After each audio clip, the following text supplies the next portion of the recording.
Hello everyone, Economic Ninja here. I hope you're doing well.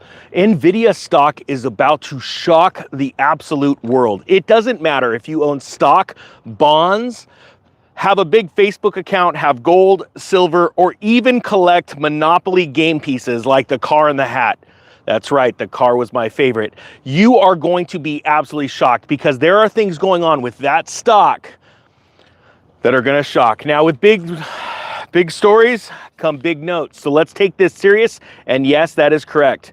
There is a Puma behind me, and we're not talking about a running shoe.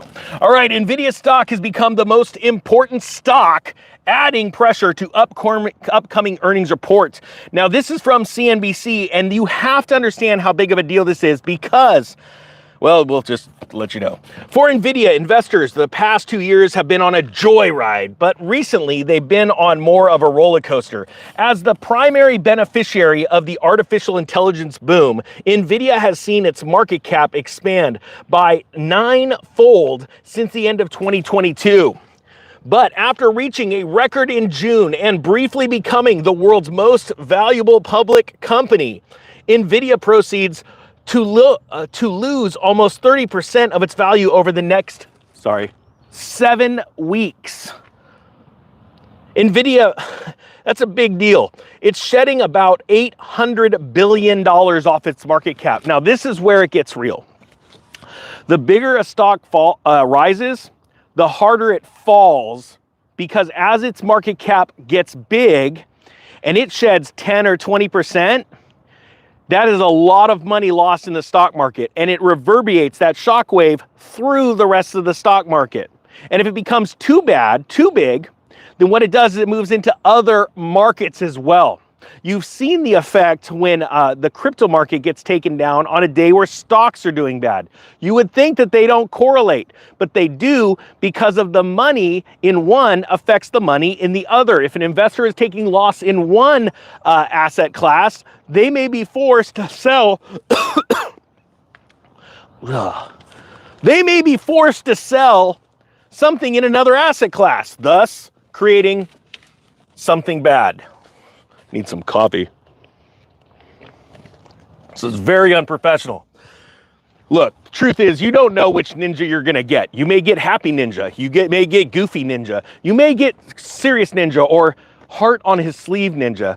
That is a rare oddity. So that's why you might want to consider subscribing.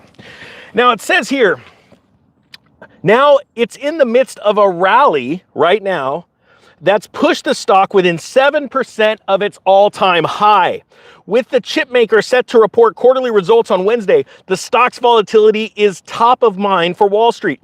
Any indication at all that AI demand is waning or that a leading cloud customer is modestly tightening its belt is potentially translating into significant revenue slippage. Now, I personally think that Nvidia is going to be sort of okay because AI should be okay because we're getting all those awesome clips of K-pop, and whoever else is running with her saying all kinds of stupid things. Isn't that cool? AI can make all these stupid things come out.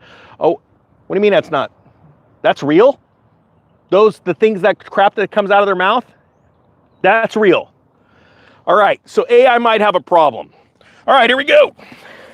Now, great information that I'm just sort of running through here. In Nvidia's past 3 quarters, revenue has more than tripled on an annual basis, with the vast majority of growth coming from the data center business.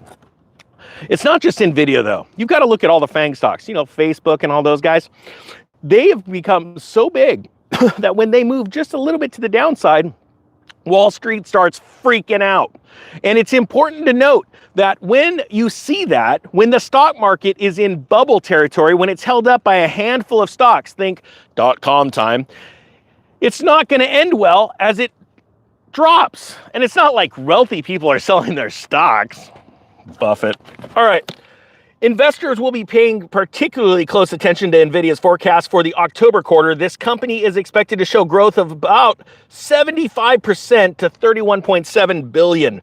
Optimistic guidance will suggest that Nvidia's deep-pocketed clients are signaling an ongoing willingness to open their wallets for the AI build-out, while disappointing forecasts could raise concerns that infrastructure spending has gotten frothy. Don't you love it when those news people, that went to expensive Coolidges and they use big words like that to just try and tell you things are going to crap in a handbasket, but let's just put a little positive spin. So it's just getting a little frothy.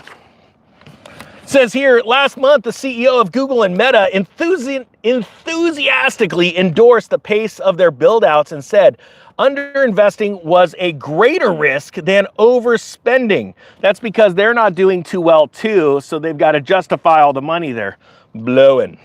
Former Google CEO Eric Schmidt recently told students at Stanford in a video that was later removed that he was hearing from top tech companies they need 20 billion, 50 billion, 100 billion worth of processors. But while Nvidia's profit margin has been expanding as of late, the company still faces questions about whether the long-term return on investment that clients will see from their purchases of their device will cost tens of thousands of dollars each and are being ordered in bulk. Nvidia's last earnings call, during it in May, CFO Colette Kress provided data points suggesting that cloud providers, which account for more than 40% of Nvidia's revenue, I just lost my place, would generate $5 in revenue for every $1 spent on Nvidia chips over the 4 years. Other major questions facing Nvidia is the timeline for its next generation AI chips dubbed Blackwell. The information reported earlier this month that the company is facing production issues, which would likely push big shipments back into the first quarter of 2025. Nvidia said that at that time, the production was on track to ramp up in the second half of the year. This is my point. Let me just set that down anywhere. Nvidia has gotten so big that as it turns down, and I get it, it's 7% off its top because people are freaking out and they want the next greatest thing and everybody's diving in. This is that last third part of a parabolic rise where it's like straight up. And then what happens when it goes straight up? It goes straight down. And that's going to be challenging for some markets. My point being is just be aware, be prepared, and don't be scared. I hope you got something out of this. I'm gonna put a link down to my newsletter because that will keep you abreast of everything the Ninja's doing and what's going on in the world of economics and politics. The Economic Ninja is out. Come on, Puma, let's go hang out.